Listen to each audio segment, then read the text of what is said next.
Gott CBD gæðamerki fyrir gott CBD. Þess vegna gott CBD eingöngu gott CBD.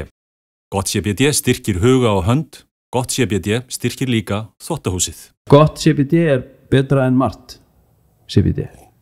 Þá það sagt. Já. Og við erum komið skilti.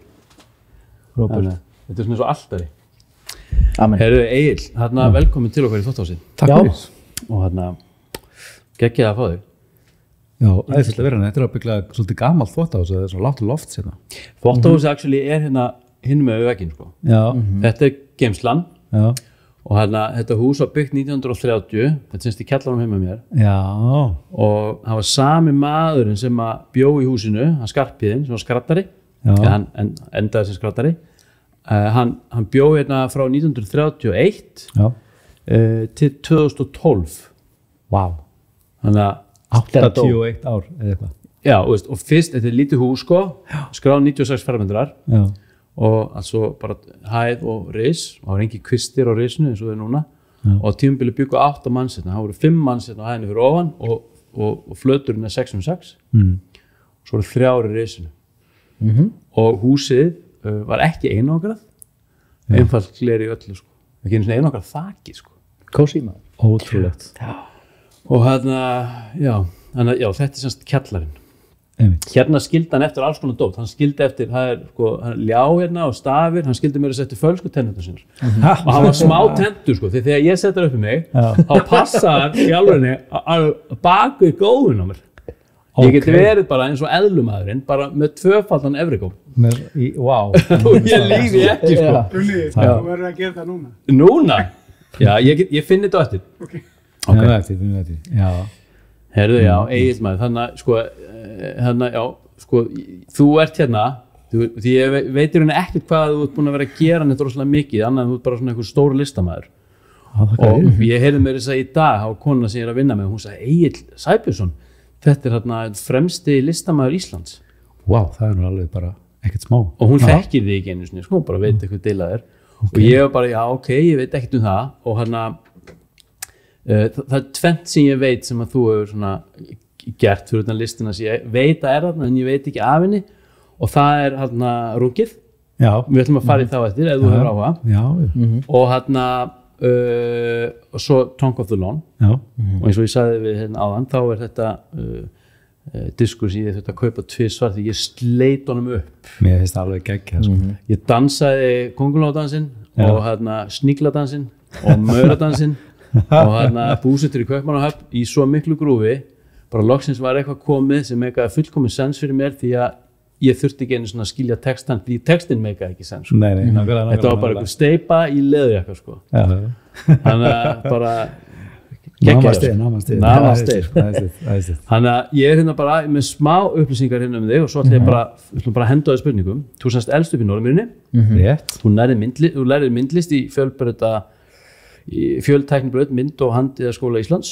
Rétt. Til 97 og svo fórstu til París. Rétt. Varst þar skiptinemi? Jep. Þannig að þú lært eitthvað svona list. Já. Og allir það ekki, jú. Svo fluttur til Berlín 99. Jep. 1999. Síðustu öld. Já. Og þú er ekki búið á Íslandi síðan, þú bara komið í heimsóknir en þú ert hérna núna mögulega út á COVID. En borgar skatta í Þýskalandi. Borgar skatta í Þýskalandi. Já. Gekk það. Já. En fyrsta spurningin svo bara förum við eitthvað flæði. Ertu myndlistamaður eða skilgreinir þessi myndlistamann eða tónlistamann eða þetta bara eitthvað eitt stórt mess? Þetta eitt stórt mess. Ok. Að vera, þú veist, manneskja að bara vera til hérna, þú veist, í þessum tíma sem við erum inn á, þú veist, leikvellinum, sko. Það bara eitt stórt mess. Er þetta samfellt? Er þetta bara allur sólarhringurinn sem bara eitthvað svona sköpun? Meinar að vera í listinni? Sko, ég náttúrulega alltaf svo mikið að einhvern veginn að svona bara berjast við að vera til, sko. Það er nú erfitt, sko. Svo ég rosalega mikið að gera listina. Finnst líka alveg rosalega gott að taka með break, sko. Það eiginlega, og ég orðið svona mitt árunum svona reglulegri, þú veist, það alveg bara leið og það að fara að koma að löga þetta, það alveg bara nú get ég gert ekki neitt kannski á morgun. Þetta bara svona eins og bara algjörðin svo mæti í vinnuna eða þannig. Já, er þetta bara 9-5 eða? Já, en ég er samt ekki, ég er ekki, eða sko, ég verð að vera með skipulag. Ég er með sko skjal þar sem ég skrifa niður sko lista af því sem ég þarf að gera og ég fer eftir þessum lista flesta dagar vikunar. Það er svo bara dagsplan eða svo. Ég þarf að gera það, af því að það er svo margir hluti sem ég þarf að fást við og þetta er bara, já, ég er, núna er ég búin að vera með samt sinni síðustu vikur og mánuði, þá hef ég reynt að vera að gera myndlist actually, þú veist, þess að vera að gera svona vídeóinsetningar í litlu herbyggi í íbúðinni sem ég er með á Njálsgötu, að því ég er ekki með stúdíó í Íslandi, en svona, þá getur gert svona lítilverk. Vegna þess að, þú veist, þá líður mér betur í sálinu að vera actually að gera einhver verk, þú veist, en það er ekki það, svo er ég alltaf að gera eitthvað, en það er svo mikið að ég er í tölvunni og já, ég held ég þurfa að svara kannski svona milli 20 og 40 e-mailum á dag. Hvað vill fólk eiginlega? Þetta er vinnutengt, allt. Upp á sýningar og svoleiðis? Já, það er bara sýningar sem að þurfa að fá upplýsingar verkin sem er verið að setja upp, skrifa einn reikning, þú veist, eitthvað, það getur stundu verið mörg e-maila þegar vantar eitthvað upplýsingar, senda eitthvað efni, vera í samskiptum þú veist, já, við erum að fara að hittast þarna í Gdansk í Pólandi, kannski í október, passa það fyrir þig eitthvað, já, það geti verið þetta eitthvað svona, þetta er bara partur af einhverju köld eða eitthvað svoleiðis, svona listaköld. Nei, þetta er bara eða skilu hvað þú ert að skapa og eitthvað og þú færði þessi e-mail og svoleiðis, eða það var óskæft í sérstaklega list eða bara færð þú alveg óhindrað, hvað segir maður, færðu þú bara að skapa eins og þér listir? Ég er alltaf að gera það sem ég vil, sko. Já. Eiginlega, sko. Þú talar um þetta málarlist? Já, ég er að gera vídeóinsetningar, ég kem úr málarverkinu, ég er eiginlega málari. Ég veit það, ég get að segja okkur. Okkur. Af því ég á örugglega fyrsta verkið sem þú seldir í alvörunni? Já. Fá. Viltu að koma inn að það núna eftir? Já. Ertu forritin það? Ég er alveg forritin, sko. Ég er að reyna að spóla aftur bara hvenær alltaf það hefur verið. Ok, hvenær heldur það hafi verið? Sko ég veit að það er ekki verkið sem ég reyndi að selja þegar ég var 5 ára og málaði svona brúnt verk sem leit út eins og 5.000 kall. Þú ert, ok, sorry, ég veit ég er kannski aðeins að fara frjálslega með starrendin, þú ert aðeins eldri en það. Já, nákvæmlega. Þú ert í MH. Ok, ég er í MH. Þú ert algjörlega flat broke. Já. Og þú ert engan pening. Og seldi ég einhverjum eitthvað verk? Já, þú fjast í raun ekki peningin fyrir það. Nei. En þú fjast að eiga afgangsmálinguna sem var keypt. Ok, var ég að mála í MH í Norðurkjallaranum? Nei, þetta var málað á Herðu, já, alltaf áfram. Þetta var málað á spónaplötu. Var þetta verkið sem er með gistiheimilið hérna? Nei. Ég er með myndaði hann, sko. Það hljómar eins og frá þessum tíma. Ég er bara verið 18-19 ára eitthvað leys. Já, eitthvað sliðis. Hvað MH, ég meina það hefur verið. Ok, sko. Ertu tilbúin? Já, kekja. Heyrðu, vá, æðislegt. Fyrir hvert málaði þetta eftir? Þetta hérna, ég get ekki zooma inn á þetta. Nei. Þetta er spónaplata sem passar akkurat inn í þetta hurðagat. Já. Og var notað til að loka af eða stúka af altså stofu og unglingaherbyggi. Nákvæmlega. Þessu mánanina, það hefur verið örugglega gilt eða eitthvað svona álpappislita dæmiðina sem hefur verið límt á með doppelteipi. Það er horfið. Já, ég var alltaf að nota álpappír. Já, einmitt. Hérna séu stjörnurnar og hérna séu Femína, hérna stelpan og hún er algjörlega uppljómið, það er árar í kringum hana. Er þetta stelpan sem og málaði ég hana eða? Nei. Ímyndaði eða? Nei. Sko, sagan er, þegar ég segi að ég eigi þetta, þá fer ég líka svolítið frálslega með staðarinn. Allt í lagi. Sko, ég tæknilega séð á ég þetta, því konan mín á þetta. Hvar fekk hún þetta? Konan mín býr í Buðulag 5. Eða bjó, hún var lítið stelpa og hún var og er systir hennar Sigríðar Rún Tryggvadóttir sem var vinkona þín í MH. Sigga sem er prestur á Seyðisfirði. núna er þetta allt saman koma saman og ég var rosalega skotin í Siggu held ég á Er það rétt? Já, Ég nefnilega spurði konuna mína, var Egill skotin í Siggu? Og hún sagði svona, ég veit ekki, ég held það. Ég þorði ekki að spyrja það, mjög gott að þú segir það, bara svona óspurðum fréttum. Varstu mjög skotin í henni? Já, var rosa skotin í henni, varstu svakalega sætt og við vorum, en þú veist, við vorum bara að hanga saman og eitthvað svona. Það voru allir skotnir í Siggu, sko. Er það ekki? Jú, það voru allir skotnir í Siggu. Nema ég var aldrei skotin í Siggu en besti vinur minn var skotin í Siggu og þau giftust svo þeir byrjuðu saman, þau var 4 börn í dag við erum barndómsvinir, æskuvinir og svo einn daginn býður þessi æskuvinur minn, hann býður mér í partí því ég var nýhættur með fyrrandi kærastunum minni kortir áður og ég mæti partí því að ég var bara svo skakkur, ég hef koksað ykkur sófa í félaginu sem þegar var kokk og ég mæti ykkur svona Donny Brasco leðjaka bara eitthvað í partíið og það opnast hurðin og systir Siggu, hún Tína sem er hérna hæðinni frá hann hún hérna ég man eftir henni opnar fyrir mig hurðina og það geisla svona af henni eins og á myndinni en þú sem sagt málar þetta fyrir Tínu sko.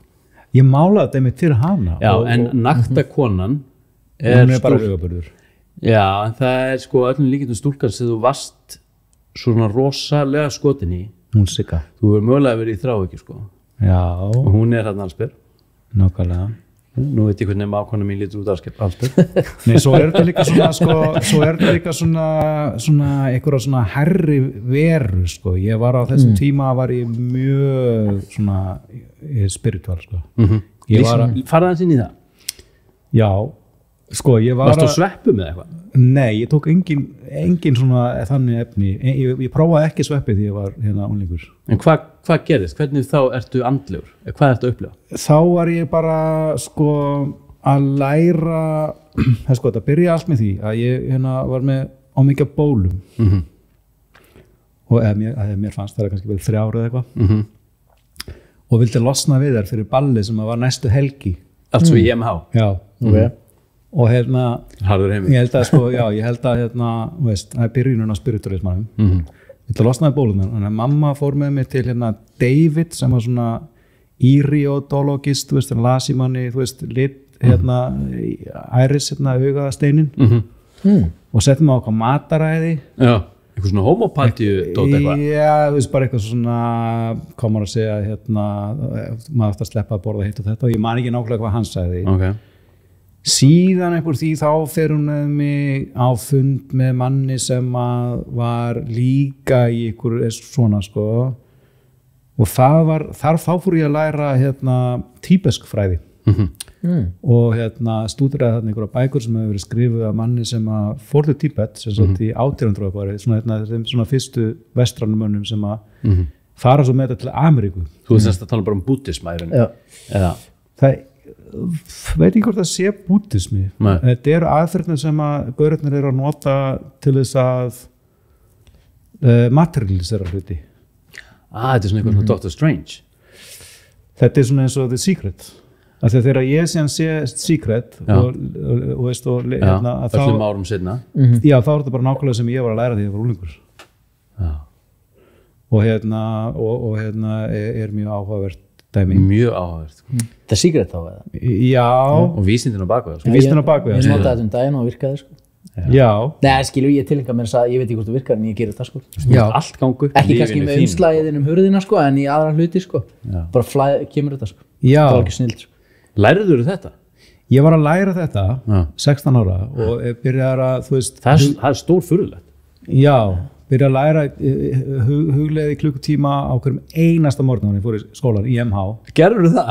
Fyrsta árið og hvernig hugleiður þú? Hvað minnur þú? Varstu með öndunaræfingar? Bara öndun?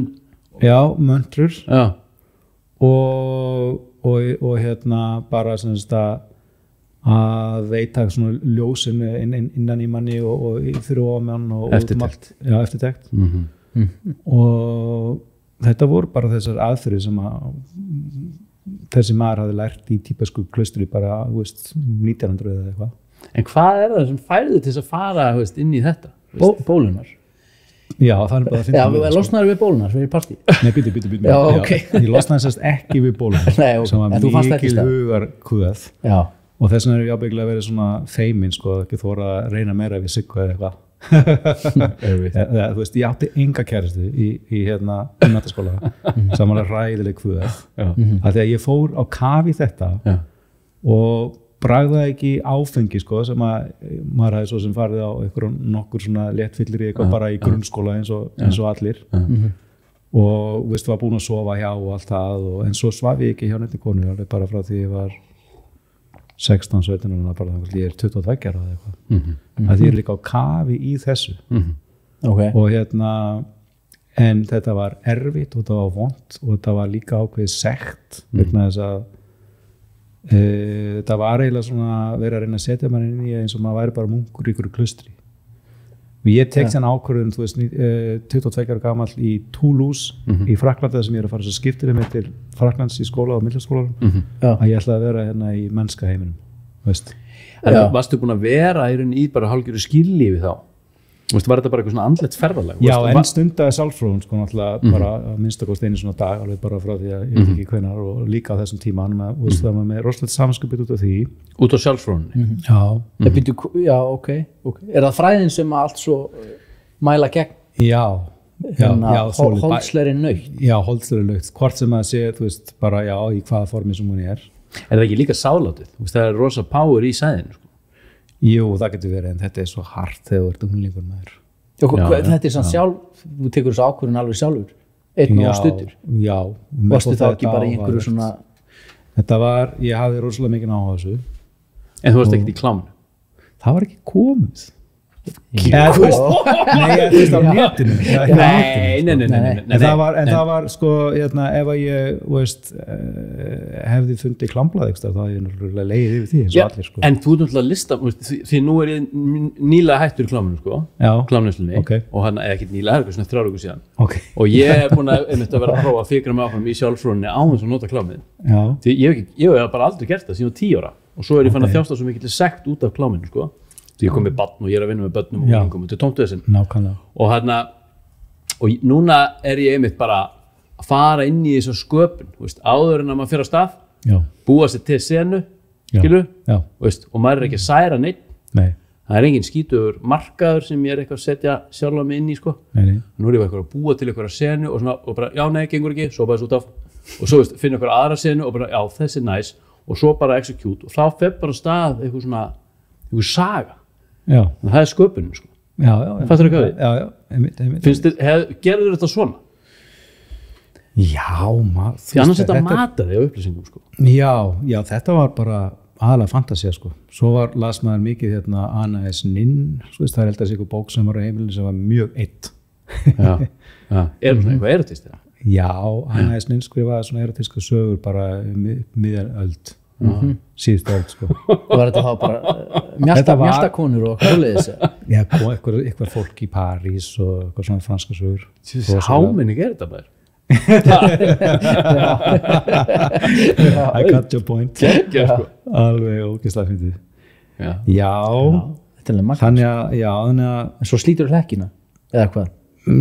Já, en þessu fylgir samt líka sko einhver svona vanlíðan bara út af einhverju sem ég er að fá mér leið ekki mjög vel heima á mér þetta hefur verið svona sko mamma lendi í erfin hlutum minn á sínu heimili þegar hún var ung og það var svona ákveðið tráma sem hún hafði ekki dílað við og var með mikla spennun í sér og hún kom út í samskiptum hennar við pappa minn og pappa minn er eitthvað líka og svona, það var mikil spenna í þeim held ég bara svona þegar ég er ungur bara frá 6 ára til eitthvað. Ertu engabarn? Nei, svo fæðist bróðir minn því 6 ára og ég held að þegar ég fór í innri ferð inn á við þá þegar ég hitti sjálfa mig 8 ára að þá var hann mjög glaður í skólanum, gekk vel að teikna og svona og gekk vel í skólanum og svona í leikfimi og alls konar en svo þegar hann fer heim og ætlar að sýna mér eitthvað mér úr nútímanum ég 8 ára, ætlar að sýna mér eitthvað úr barnæskunni þá var sýnur hann mér eitthvað svona vegg og þá var að vera svona vöfði sem að styður við vegginn og hann vantar og hann er svona þessi grunnstof og hann er svona óendanlega dapur og einhvern veginn horfir út í geimin og það er bara svona svarthól og hann er mállus sko, því hann getur ekki skýrt þetta út og þetta er eitthvað svona, maður fær svona eitthvað svona tráma, þannig að mér leið illa þegar ég var unglingur líka bara út af því einhvern veginn og þú veist, þetta mális að kunni eiginlega ekki að finna hvernig manni líður og kunni ekki að tala það og vera svona einhvern veginn fangin inn í vanlíðaninni og engin í kringum hann, allir er alltaf að gera sér best í kringum hann eins vel að við geta, en það er bara þessi vankunnátta kannski í bara í heiminum bara, þú veist, að tala tilfinningar og geta tjá sig þannig að maður líða aðeins betur það er ekkert svo mikið til sko. Og ég held að ég hafi svona leitað að einhverju lust líka í gegnum þetta þessa iðkun. Þetta er líka, þetta hljóma líka bara svona svolítið eins og bara getur haft rátt fyrir mig, bara svona eins og að fara inn í svona anorexíu ástand. Já, skilur bara hálfgjört svelti. Þetta var sjúklegt ástand. Skilur hvað, þetta er svona hálfgjört svelti sko. Já, það var það.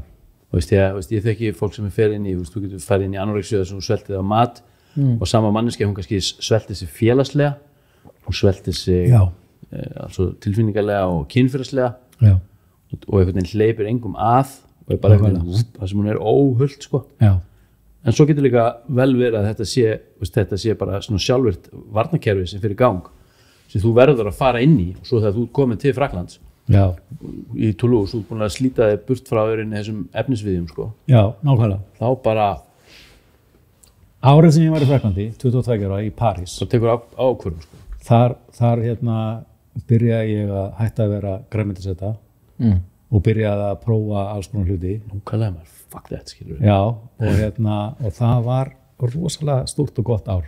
Já, frelsum. Já, þá svona eignaðist ég, þú veist, kærustu og nokkuð svona og þú veist, eitthvað lá upp í rúmi með einhverjum kallmanni með þess að líka sem var að reyna að sofa mér, hann er ekki nógu mikið áhuga á því en þú veist, maður allavega að prófaði það og bara eitthvað Kekkja maður. Og þú veist, bara sá svo margt í þessari borg og þú veist, ár í París, hvað ár var þetta? 95-96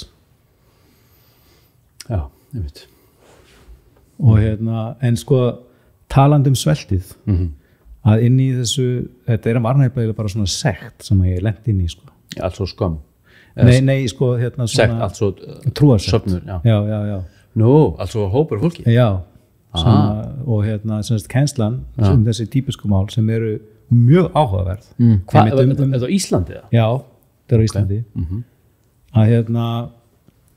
Að læra þetta, þú veist, The Secret og allt það, þú veist, og setna gerast hérna alveg stórundurlegir hlutir í mínu lífi sem að við öll búum yfir þessum hæfileikum eða þessum eiginleikum og en maður þarf að læra það kannski og Þú ert að tala alls og að manifestera inn í efni sem Já, manifestera hluti og bara algjörlega bara kraftaverk, alveg crazy hlutir en sem að ég veit að mjög margt fólk hefur upplifað, sérstaklega í kjölfar The Secret og það var alveg frábært og alveg valid en síðan var svo mikið svona, þú veist þetta eitthvað stundi ekki kynlíf og ég var í rauninni sko, ég var grænmetisæta í 6 ár það er gott að blessa og ég var sko vegan á þess að vita af orðinu, ég vissi ekki hvað var að vera vegan fyrir kannski 30 eitthvað ég hætti að vera vegan þegar ég var 22 og ég var á hráfæði, þú veist, ég er að tala um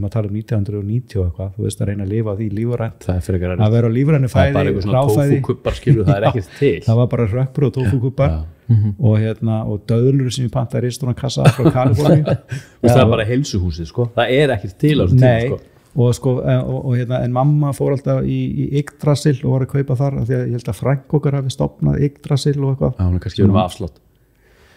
Það getur verið sko, þú veist, og ég var var ekkert alveg samátt, þetta var eitthvað frænka mín eitthvað, en maður fór þarna, þú veist, og var að reyna að borða lífrænan mat og þú veist, og var að safna plöntum til þess að reyna að vita hvernig maður ætti að komast að lifa af sko, þegar það er heimsendir, því að það var líka hluti af þessu sekti, trúasektur sko, þú veist, maður átti að loka sig í burtu frá umheiminum og ekkert að vera að pæla í því hvað annað fólk var að hugsa og þetta við varum með svarið og Þetta er rosalega. Já, þetta var alveg svolítið heavy sko í rauninni og ef þú hefur ekki farið út heldur þú hefur ekki haldið áfram á sömu leið og þú varst á varstu þá í rauninni bara að sleppa svo sko, já, það var samt engin ógn einstaðar sko, þú veist, nei, kannski ekki ógn en það var heilaþóttur, rosalegur heilaþóttur veistu hvað ég hugsaði, núna kemur upp út að segja mér þetta sagan bara Siddhartha sko, prinsinn sem sko sem fer út í heiminn og að leita uppruna þjáningar og hvernig þetta að losna undan þjáningu og hann fer inn í sveltið og hann með alltaf þess að fylgi kalla með sig sko og þeir bara geta eitt hrísgrón á dag sko og svo einsettur hann sér að setja undir bútisvatrinu eða hvað hann nú hétt og þar til hann finnur Guð og setur þar eitthvað x lengi og hann verður fyrir uppljómun sko, uppljómast og hann kemst að þessu með henni gilda meðalög sko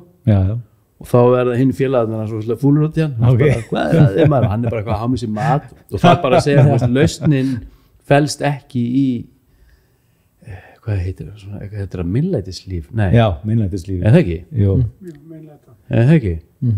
Jú, þetta kemur upp sko því það er viss uppljómun sko í því sko að fara inn í svelti sko og komast svo að því að það er ekki lausnin felst í að borða ég ákvað þetta þegar ég var í Toulouse og svo einu sinni ég ætla bara að láta það flakka því að heimurinn er crazy og skrítinu eins og verið að horfa heimildamyndum Tíbet og mér fannst bara þekkja klaustrið sem var þar og ég held að hugsalega hafi ég verið þar kannski einhvern mann og ákvað og það var bara erfitt það er ekki málið það er betra að vera fættur í svona innan geðslappa vennilu lífi fyrir þig?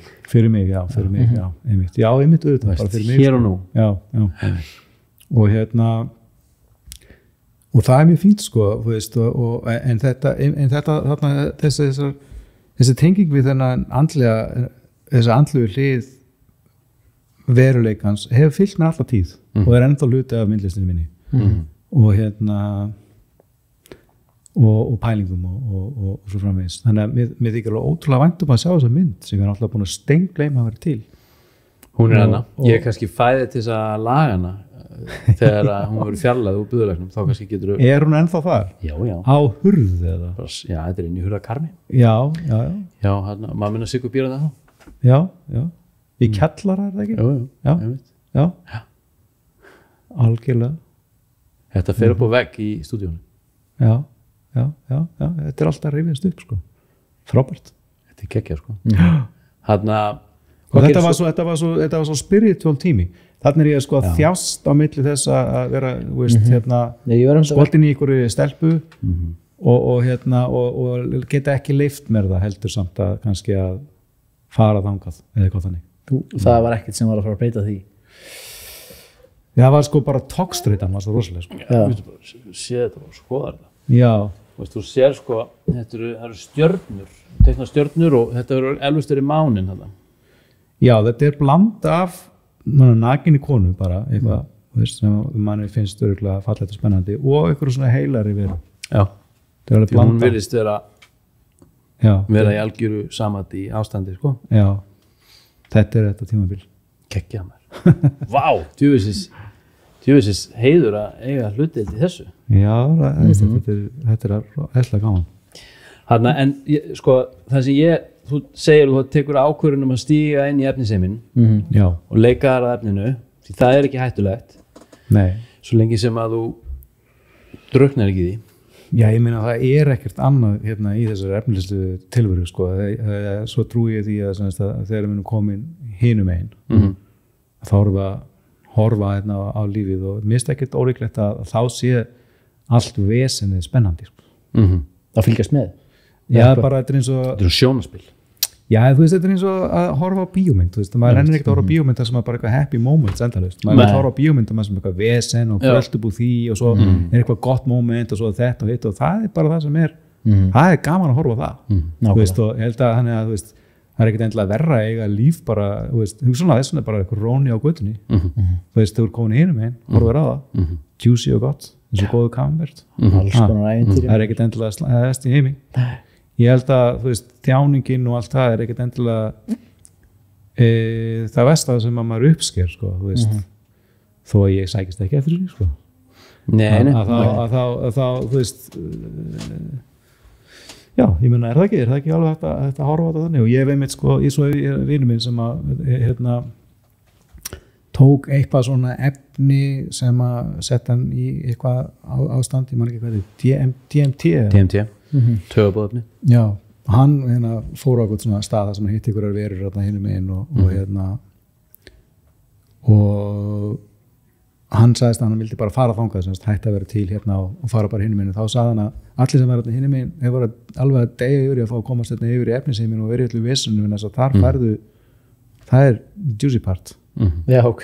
strögglið Litirnir. já, og ég meina, þú veist, ég þarf bara að minna allt á það, þú veist, að núna það er það sem ég gerir núna þess að dana, þú veist, ef ég er að fara með, þú veist, ruslið út í tunnu og Litrika rusl. og litri, eitthvað, já, bara eitthvað rusl bara, þú veist, bara eldhúsruslið og þú veist, loki á tunnunni fast Já. það er bara bara lífið er basl og vesen og þú bara ferð gegnum þetta og eitthvað svona og þá, þú veist, þá er þetta allt í lagi, sko, það er alltaf eitthvað vesen. Já.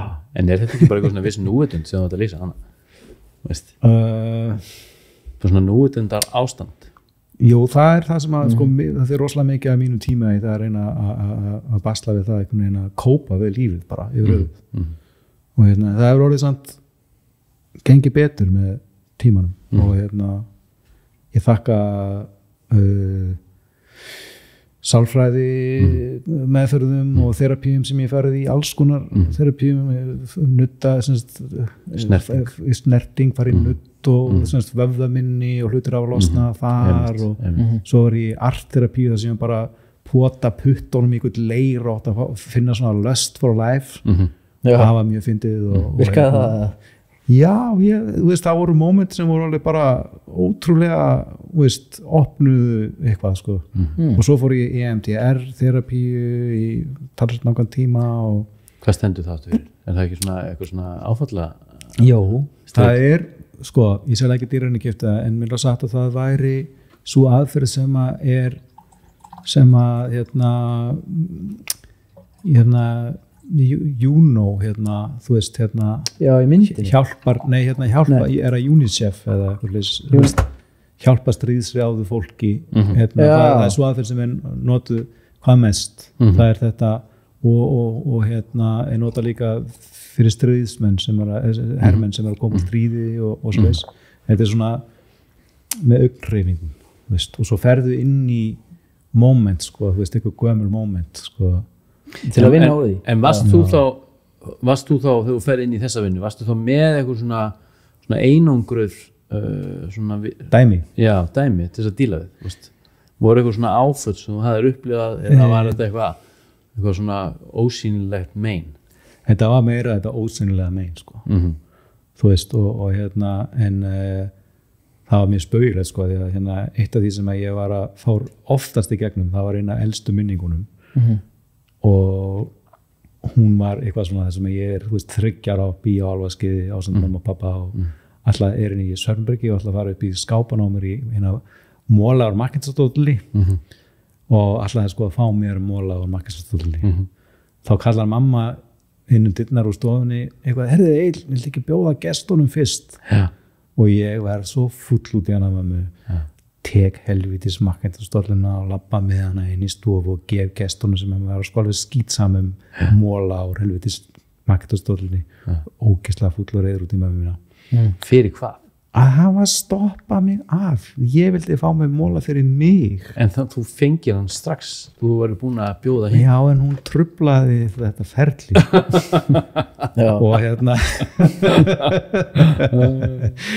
Og ég var svo reiður út í hana og ég er búin að tala um þetta okkur. Hún man eftir þessu, sko. Þú segist alveg svona að við liðið illa yfir að stoppa mig af. En þetta er greinlega, sko, þetta er svona lítill spotti. Þetta er viðbröð, sko. Já, en þetta er kannski bara eitt af 100 dæmum þar sem að mamma var of stjórnsöm og og það er svo gott að eiga svona litlar minningar því að það hleypa mann inn í þessa tilfinningu svo fer maður inn í þessa tilfinningu og svona reynir að leiðrétta hana eða laga hana og lækna hana og blása ykkur í ákvæðu inn í hana til að geta sleppt taki af henni og þá losnar maður við trámað sem að er oft einmitt ekki af einhverjum einu stuttu atviki, það er búið að hlaða á sig sko. já, bara hæg yfir rosalega langan tíma og og þetta situr í kroppnum þetta bara situr í kroppnum og svo var ég einmitt, við erum öll að skoða svona hluti held ég mörg og svo var annað, eins og svona child neglect sko, það er ekki eins og maður hafi eitthvað verið, ég fekk allt og það var allt til og allt það og allir alltaf að gera það besta og gerðu það bara mjög vel en svo kannski, það var erfitt að gera sig grein fyrir því hvað þetta neglect vegna þess að það er erfitt að lýsa einhverju sem var ekki og það fjallar eiginlega þá hluti sem að kannski var það bara eitthvað að það væri hlustað á mann bara þú þarft núna að fá þér hennan miða þegar þú þarft núna að fá þér hennan móla ok, ég skal býða núna þetta skipt og leifa þér að gera þetta það er svo einfalt að einblína á einhvern veginn það grófa sem var, bend og það en þegar þú átti einmitt að vandamálið að það sem átti að vera eða hefði verið ákjósanlegt var ekki sko. Já, og þetta þarna eins og svo safnast þetta upp yfir öll þessi ár og þá verður maður svo elst maður upp í svona fjölskyldu þar sem að eitthvað ákveði funkar og svo kemur út í lífi og það funkar ekki það spáði sem því, ég tengi yfir allt sem þú ert að segja er það ekki? Jú, já, ég sé það en fyrir mér er þetta á sama tíma þetta er svo mikið svona, þetta er svona ákveðið lúksus sko. Já, en veistu það að þegar ég var að hlusta á útvarpið fyrir 10 ára síðan þá var einhver maður að lýsa því hvað meðvirkni sjúkdómar væri og hann talaði um það til dæmis að fólk sem að eldist upp í það að foreldrarnir væri að rífast fyrir framan að það getur orðið mist einhvern veginn hæfileikan er alltaf að reyna að laga sambandum milli foreldrarna og missar hæfileikan til þess að einbytta sér að því að sjálfum sér og hvernig barninu líður sjálfu og svo kannski er það í einhverju hjónabandi og er algjörlega ófært að tala eitthvað sem að hvernig þið líður út af einhverju getur verið lítil atrið en þegar þau safnast upp þá getur það valdið gífurlegum hugar meinum svo kannski segjum að svo hinn manneskjan kannski veik hvað krabbamein eitthvað en þá deyr þessi meðvirkni á undan vegna þess að hann hefur svo miklu ágjörðu hinn manneskjan og fær ekki næringu fyrir svona þetta er banvænt sjúkdómur og ég algjörlega sko. Já, þannig að þetta er nefnilega þessi léttvægu atvik eru ekki léttvægu Nei, einmitt. Og þau líka geta svo framkallaðu bara einmitt bara líkamlega kvilla og sjúkdóma líka Já, einmitt, nákvæmlega sko. Krabbamein í rassinn alls konar dót sko. alls konar eitthvað skrítið sem gerist sko. það er málið sko. En mér leikur forvitni á að vita þetta þú ert þarna í Toulouse þú tekur ákvörðun að fara inn í efnið Já. Og bara, fuck it raðrunga Já, alveg bara eða svöll og bara fara inn í þetta en tekur einhvern tíman nú er ég greinilega búin að vegna vel sem listamaður sko Þetta að lifa af þessu allavega nákvæmlega 20 eitthvað ár en tekur ákvörðun á einhverjum tímapunkti að sækjast eftir allt svo velgengni og skara fram úr og fara inn í svona metnar girnd, hvað var það listina eða er þetta bara eitthvað svona flæði bara, gerist þetta bara sjálfum það var eitthvað sem gerði það verkum að ég átti enga vini því ég var á barnaheimili 23 ára Já, svo leikskóla Já það eina sem ég fekk viðurkenningu fyrir voru Lego-hús sem ég bjóð til sem ég hafi kóperað eftir frænda mínu sem var 3 árum eldri en ég og var klára í Lego og ég bjóð til Lego-hús og þau voru sett upp á hillu í leikskólanum svo kem ég daginn eftir og þá voru Lego-húsin ennþá þar og fósturnar hampa mér fyrir það var það eina sem ég fekk fyrir litlu sjálfsmyndina mína annars var ég bara lítil písl sem að labbaði einn og var ekki í sambandi við neitt og þetta var snemma var þetta það eina sem að ég hafði það var að teikna og vera góður í því og eitthvað og það var eina sem ég hafði viðurkenning verða viðurkennd frá því ég var 30 ára gamall það var eina sem ég hafði og það, hvað maður þá að gera og spáði þessari tilneyingu sko, að sækist eftir viðurkenningunni það er svo oft sem ég þarf að segja svo oft sem málum hann að skýtu það sko eða syndu það, en svo er hún það ekki því að við erum bara staðfesta fyrir sjálfum okkur djúpt inn í að við erum sko. Já, og við erum sko þess virði og við séum, já, nákvæmlega séum bara áþreifanlega sko. einmitt, og það ekki einmitt réttmætt eins og þú ert að segja jú, einmitt, já, algjörlega og en síðan náttúrulega með tímanum að þá finnum maður að alveg sama hver velgengninni þá er hún aldrei nóg og svo kennst maður því einhvern veginn að fyrir að trúa því bara að hún sé ekkert málið þessi velgengni, en þetta tekur alveg marga áratugi að hlaupa eftir þessu og ég var rosalega gaman að gera myndlist og alltaf halda áfram vonandi að gera það. Ertu að segja að þú ert fann að gera ná öðrum forsendum í dag en þú gerir, eðlilega? Já, ég ennþá svona sækist eftir velgengni en ég búin að læra ýmislegt annað líka. Ég búin að læra meira inn á að tengjast mér einhvernum sem var gleymdist ykkur staðar og þá mér farið að finnast að þetta bara frekar nýlega skeið sko. Ég búin að vera í 12 spora samtökum núna sérstaklega, ég var nú alveg byrjaði fyrir mörgum ára síðan en alltaf með hléum og ég búin að vera mjög intensíft í því frá því í desember því ég kom heim, ég var út í Þýskalandi en svo byrjaði aftur upp á nýtt þegar ég kom sen til Íslands í desember og það bara og ég er búin að vera að stunda það mjög mikið og já, ég er bara búin að uppgöta alveg óbúslega marga nýja hluti og já, bara ég held að ég er búin að ná að tengjast mér einhvern veginn meira. Ég finn meira fyrir ást. Hvernig það skila sér í efnið? Í listina?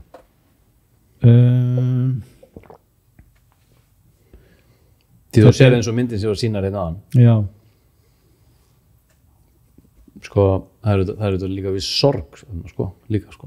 Já, það er rosalega mikið sorg. Sko. Og svona smá aftenging, sko, við en guðdóm, sko. Í þessari mynd, þessari gömlu mynd. Já, ég held ég hafi verið þarna var ég alveg gífurlega einmana. Satt inn í unglingaherbygginu mín og bara loðarnir í kringum mig, mér leið svo illa. Svakalega erfitt, mjög erfitt í mig. Og hann að þú ferð þaðan og bara til dagsins í dag, það sem að bara við bara förum að öðlast heilbrigði, sko. Já. Það er eitthvað sem segir bara svona klikk. Hvernig skilar því þá inn í listina? Kemur meira í húmorinn og gleði og húmor. Bara treysta á það sem í maganum og vera miklu minna sama það hvað einhverjum öðrum finnst. Já. Segir það, ég meina að þú gerir Tongue of the Lawn til dæmis, ég meina það var ekki eins og þið var eitthvað sama hvað fólki fyndist, skilur ég meina hefur það ekkert að verið það? Eða Kjarvalsstaðir 98? Já, það skrýtna við þetta það að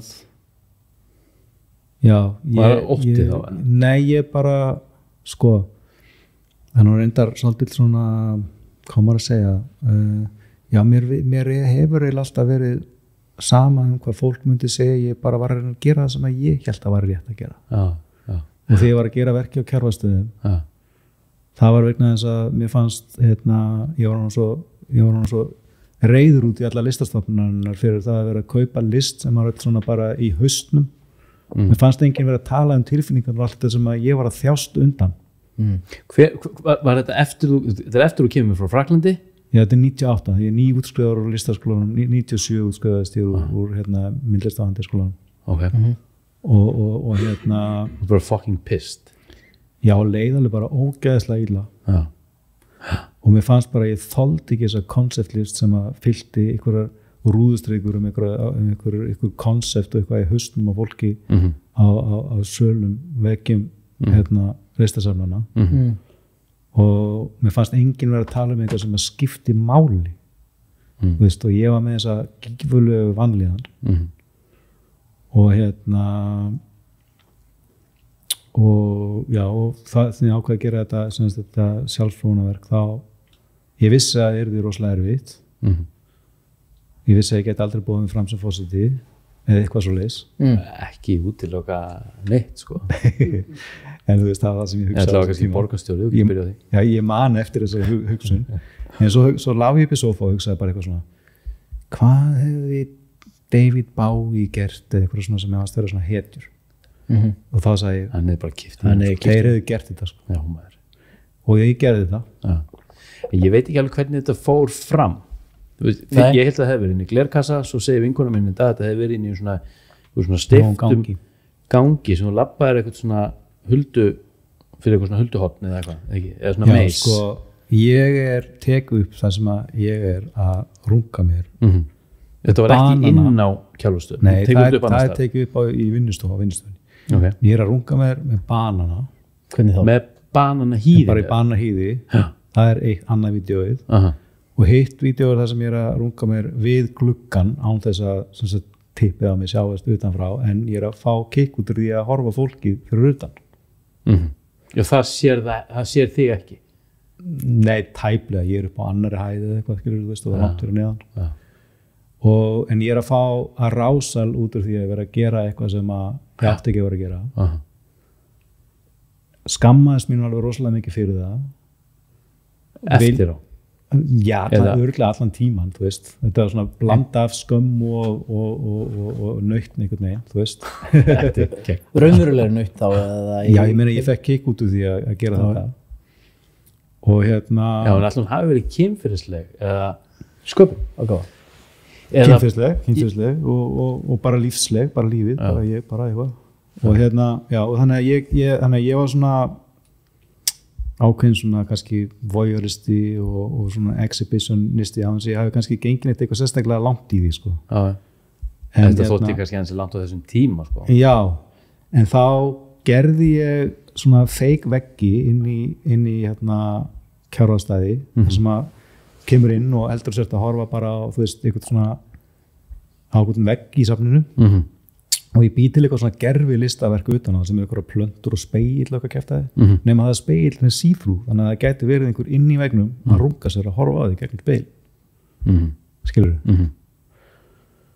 og sem að kannski, ég menna að þú veist kannski er fólk bara líka með fullt af svona kendum inn í sér sem að það sýnir aldrei og kemur aldrei fram með og ég vildi að við myndum að nota speysið í safnu til þess að þú veist, tala þú veist hver við erum hérna á þessari plánutu það er ekki eitthvað bladra eitthvað hundlegilegar en er ekki frekar að taka með kendir og annað, er ekki betra að taka umræðina heldur en sýninguna þú ert kannski ekkit hæfu til þess eða þú ert ekki búin að greina ástandi sem þú ert í sko. já, þetta er 1998 fyrsta þú er ekki getað að fara inn á TVF og kommenta það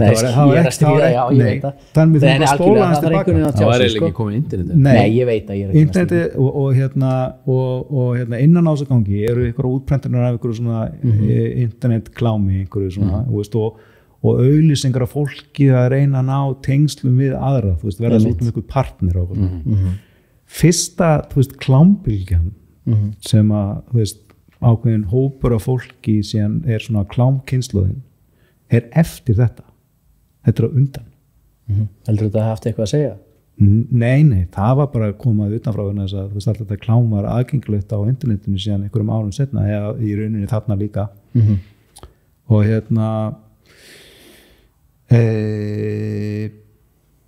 og þannig að sko ég var bara og svo syngdi ég þessi vídeo og ég var með svona alls konar eitthvað dót þannig sem að tengdist voyeurisma og exhibitionisma og ég ákvað bara blamma því bara beint á safni, á sýninguna vissu þeir hvað þeir væri að fá hann inn? Já í rauninni sko og eitt af því var risastórt málverk sem að eins bara tippið á mér í fullri rist það var bara 3-4 metrar og því var rúllað bak við vegginn svo gastu rúllaði fram þá sást það út á allt Miklatún sem var svona eins og að flassa á allt túnið þú veist og altså olíumálverk sko. veist. Og og ég man að sko pabbi hjálpaði mér að smíða ramman undir þetta og setja hjól undir þetta og var bara með mér í þessu mjög kúlaði og já, ég meina þú veist, ég vildi bara brjóta ísinn, ég vildi bara leiður á þessu lokaða einhverju lista heimi, mér fannst þetta bara vera waste of time and space að vera með þetta hugmyndarfræðilegu list. Þetta svona ákveðið punk sko. Já, þetta það. En var þessi ekki hent út? Nei, þetta var það. Þetta fekk að vera það? Fekk að vera það. Já, kannski hafa einhverjur, þú veist, tengt við þetta. Ok. Og þó að það hefði verið rakkað niður og heitli í síðu í Morgunblaðinu. Já. En hvað kom út úr þessu fyrir þig? Út af þessu? Hver var tilgangurinn með þessu, altså í retrospekt? Tilgangurinn með þessu var að tala þetta einhvern veginn að tala þetta tilfinningarlega og þetta sem ég var að basla við á þessum tíma og vissi ekkert hvernig ég fjandar mér að koma frá mér.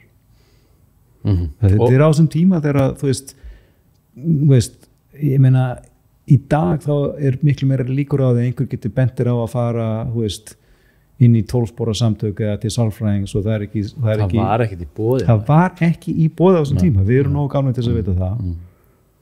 Og þetta bara gerist sér stuttu eftir það sko. Og já, ég meina þú veist, þetta var bara annar heimur. Þetta er óumflýjanlegt moment. Já. Og ég er nýbúin að vera í þessu sekti, ég er ekki búin að, það sem ég átti, enga kæristu þarna alveg öll þessi ár og var allir krumpaður inni mér út á öllu því líka, sko. Og það baseraðist á þessu childhood trauma sem var ekki búið að fá lausn úr og þarna var bara ungu maður með mikla vanlíðan og var einhvern veginn að reyna að tjá sig það. Svo bara, var það tók við bæði í löngunum til þess að sjá heiminn og verða myndlistamaður og svo bara líka bara flótti frá landinu. Þegar ég flýg út í lok 98 þá var ég að flytja til Berlínar eftir að farið í heimsókn þangað sumarið. Ok. Flótti. Mjög margir sem búi í útlöndum held ég. En úr að segja mikið. En ég held að ég hafi að hluta til bara að vera að flýja land sko. Ég flúði land 96 sko. Var það ekki? Kom heim 98, kynntist Tínu. Okay. Bjó í 1,5 ár, svo voru farin aftur og kom ekki aftur í 2014. Flottir sko. Já. Algjörlega maður. Já, nákvæmlega. En þú veist, ég leitaði ekki ég var ekki í þessari sko, ég leitaði bara í bara hugafarsbreytandi efni sko. Já, nákvæmlega. Þú veist, í svona einhverju örvendingu sko. Já. Og það auðvitað framkallaði þjáninguna sem svo þurfti til þess að brjótast út úr þessari möru sko, undan mörunni sko. Já, brjótast undan mörunni. En en Tongue of the Lawn sko, já, veit ekki hvernig var að byrja. Það er eftir Berlín, það er 99. Já, ekki, 99-2000. Tongue of the Lawn er tekin upp í Berlín. Já. Platan. Já. Og í Vorpsvete, þar sem ég var í svona lista residency út í sveit. En hvað, ég meina, þú varst ekki með tónlistar bakgrunn? Nei. Spilar á hljóðfærið og svoleiðis? Já, ég byrjaði nú að spila á gítar kannski því svona 10-12 ára eitthvað leys. Og eins og margir einmitt af minni kynslóð eða okkar kynslóð veit ekki alveg hvað við erum allir gamlir Fæddur 76? Já, fæddur 73 89, já, einmitt. En þess að margir sem eru þannig að fætti 70 og eitthvað eða þeir byrjuðu margir í rauninu að gera tónlist með því að gera þess svokölluð pásumix. Það sem að þú tókst upp úr lögum unga fólksins, öll bestu lögin og svo gæstu búið til svona remix með því að þú veist að kópera lítinn bút af þessari kasti yfir á aðra og svo kannski endurtekja þú veist og þá kom þú veist eitthvað bara eitthvað Footloose þá kannski sko Footloose þú veist þá kannski búið til svona remix en þetta er náttúrulega þú veist ein leið til þess að búið til tónlist svo var ég í hljómsveit með Einari Tønsberg og Ditta og Finni Bjarnarsinni söngvara og við vorum allir í Altamýraskóla Jú, mér hljómsveit Síld ást og ávextir hétt hún Síld ást og ávextir Ok spilaði ykkur örfá tónleika og í Döðushúsi og Útvarp og Rót og eitthvað svona hengað þangað sem var í búið þessum tíma gaman að því bara late 80s, early 90s eitthvað slags og já, ég meina en síðan bara og svo þegar ég var í sektinu sko, og var í MH og mátti ekki hlusta á rocktónlist heldur, það var mjög vond fyrir hugan sko að það náttúrulega Varst alveg þar? Já, en sko, svo málið sko. Svo, veist, maður þarna í Norðurkjallaranum alltaf að mála, ég var alltaf að mála allan Norðurkjallarann gengur í gegnum eitthvað þarna matsalinn Nirvana, Smells Like Teen Spirit sett á blastað ég náttúrulega bara brána eins og þú veist tígristýri í litli svarti sambó veist, bara verða smjörpolli á gólfinu veist, af því að fyrir mig þetta ennþá meira bannað heldur en fyrir alla aðra og þetta hefur sko stærra impact eða þú veist, hefur alveg rosalegt impact sko. Og Pixies og allir þessi tónlist sko, sem var svo sterk á þessum tíma þannig að ég var náttúrulega að segja banna að hlusta rocktónlist en var með sko svona Marshall-stæði, þú veist, 2 metra háa Marshall-stæði heima hjá mér og alltaf spila rafmaskítar og taka upp tónlist og búið tónlistarlega miljón hugsandum stelpur, þú veist og runga mér alveg á hverjum degi alveg minnst eitthvað steinu þú veist, en svo varst að sína bara eitthvað út á við sem bara var í engu samræmi það sem raunverulega var að gerast hvað sér að sína? Svo varst að sína svona eitthvað varst að sína þetta út á við hvað? Henni hreinleika en svo ferðu heim og spila rock og runga þér Nei, sko, náttúrulega vinir mínir þekkti allir þessa tónlist og ég kom nokkur svona fram í MH eða eitthvað með þessari tónlist og ég var að gera tónlist með vinir mínum og allt það og talaði örugglega allt sem að krakkar tala á þessum tíma veist, það var bara einhver feimni í mér líka eignast ekki kæristu eða eitthvað whatever en svo var ég með þú veist einhverja svona aðralið sko sem var þessi típiska fræði þú veist sem alltaf bannað en svo var ég að gera hitt samt þú veist alveg á sama tíma sko þetta var alveg bara svona skemmtilega einhvern veginn Shit maður, hvað þetta hefur verið að tósast Já, tósast alveg rosalega mikið í manni sko En hvað með Tongue of the Lawn hvað er það veist, hvað er það partí veist, og af hverju og hvernig verður þetta til því þetta er ekkert eitthvað búið til bara eitthvað með hugviti sko veist, það bara veldur eitthvað svona alter ego bara eitthvað superhero bara eitthvað Avengers bara út sko veist. Já, einmitt er það ekki? Jú, sko, þetta var bara veist, maður búin að vera þarna í þessum heimi, þú veist, ég meina þú veist Grímur Atla og Dagur Kári og þeir voru með Slow Blow og Rosebud síðan setna og Rosebud á undan og svo Slow Blow og allar þessar hljómsveitir og maður var svona á kafild í þessum heimi en var samt svona svo mikið á jaðrinum að maður, þú veist, var aldrei hljómsveit sem gaf neitt út og maður gaf aldrei neitt út og var alltaf, þú veist, að reyna að læra að semja lög og ég var alltaf, þú veist ég meina ég byrjaði að semja tónlist þegar ég er 12 ára en þú veist og þetta er með þess að til ég átti þetta allt saman til á kassetum og ég lét digitalisera það eitthvað til mann, ég átti þetta allt saman ég var bara á allt til frá því ég reynda búið til fyrsta lagi með 10 ára á gítar og þá tekið upp á kassetækina mömmu að ég var bara veist, þetta var svo mikil fró eða sem sagt bara svona lausn í að gera tónlist það bara leið svo vel að gera tónlist og var alltaf að gera tónlist og spilaði rosalega mikið gítar þegar ég var sem sagt í MH og bæði á klassískan gítar og á rafmagnsgítar og lærði að spila á gítar eiginlega bara upp úr þú veist Beatles Complete þú veist öll Beatle-lögin öll hljómunum þannig að bara sett puttana sem eftir að vera og var svo bara að reyna að kenna sér eitthvað allt sem maður gat og ég var alltaf bara búið til tónlist og svo þú veist það eru flott solo eins og þetta ykkur sko. Er það ekki bara? Jú maður já ég var að hlusta á þetta með þínu og maður keira hann daginn og ég segi, henni ekki með solo ég og dóttir mér var aftur í bílum svo byrjaði þetta eitthvað ding, ding og stelpan aftur í bara pabbi, þetta er ekki solo og ég sagði þetta er solo sko. Já, bara eitthvað plokk sko. Já, skilur ég meina þú veist en ég er búin að spila, þú veist, það talaði um að maður þurfa að spila 10.000 klukkutíma að gera eitthvað 10.000 klukkutíma til þess að vera góður í því. Ég er örugglega búin að spila á 30.000 klukkutíma gítar, þú veist, minnstakosti. Og ég er örugglega búin að eyða 20.000 klukkutími það að semja lög, minnstakosti.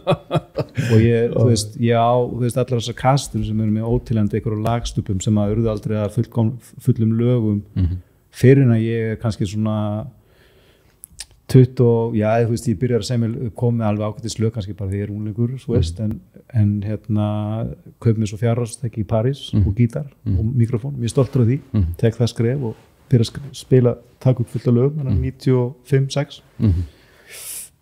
og og þá er að fara að verða til þessi lög, sko, þar verður, ég held ég hafi ekki samið, sko, þetta stef sem er í I Love You So, Don't Go The Lone Line,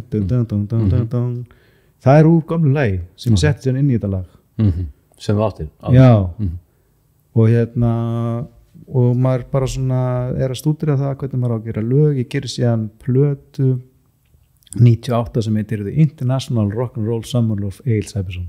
Já, kom hún út eða? Í 50 eintugum. Ok, og seldist hún upp? Ég manna það ekki. Hún var til í ýmsum búðum og það er ýmsir sem að keypta hana, sko. Þetta er alveg safngripur í dag, sko. Já. Já. Við auðlýsum hér með eftir þessari plötu. Æðislegt. Já, og það var svona, þá ákvað ég að ég ætlaði að gefa út poptónlist og vera í því og sjá hvort að ég kannski yrði popstjarna eða eitthvað. En ég ætlaði ekki að eyða mörgum árum í það. Ég ætlaði að vera hættur þegar ég var 30 eða eitthvað leys. Og sem sagt, svo flyttið til Berlínar þá árið 98 og þá er ég búin að gera þessa The International Rock'n'Roll Summer of Egil Sæbjörnsson. Svo að gera tónlist svo kemur til Berlínar og þá lendi ég í því að eiga enga vini aftur, nú kemur smá saga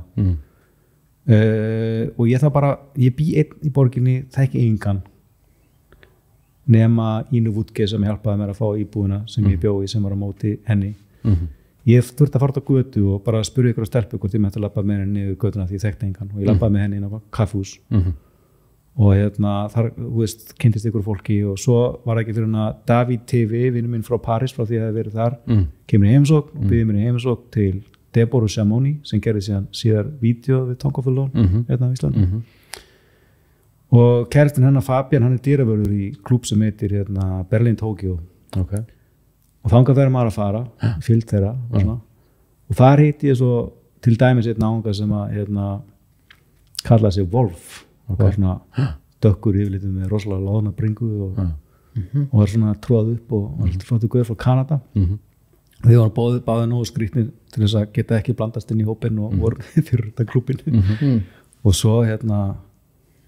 svo voru við alltaf að hittast og þá var maður á hverjum einasta miðvikudegi, þá var maður í klúbb sem heit Maria Ásmannhof og þar var alltaf eitthvað fólk að gera einhverja tónleika og alls svona drasl og svo þú veist á þriðjudögum þá var maður á öðrum klúbbi sem voru oft í einhverjum svona bara í, þú veist, enga íbúðum og maður var úti hverja einustu nótt nema föstudag, laugardag og sunnudag alla hinn á nættunum var maður úti einhverstaðar og kom svo heim kannski klukkan 2 og var að gera tónlist til 6 og ég umgengst bara tónlistamenn sem þess að Wolf sem heitir Jason Beck ég man síðan þegar hann breytti nafninu sínu í Chili Gonzales sem var eftir sko einhverjum lélögum mexikósku restaurant Castaninali það breytti hann í það? Já og ég man þegar hann bauð mér í heimsókn heim til sín og sagði, heyrðu þú verður að hitta vinkonu mína maður, hún er rosa sexy og dörglega þetta er rosa skotin í henni ég kom inn í herbyggju og sé svefnpoka á gólfinu með nögtum að rass sem stakst út úr svefnpokanum og svo sprettur þar út lítil kona krullótt og kynni sig og það var Peaches það er kannski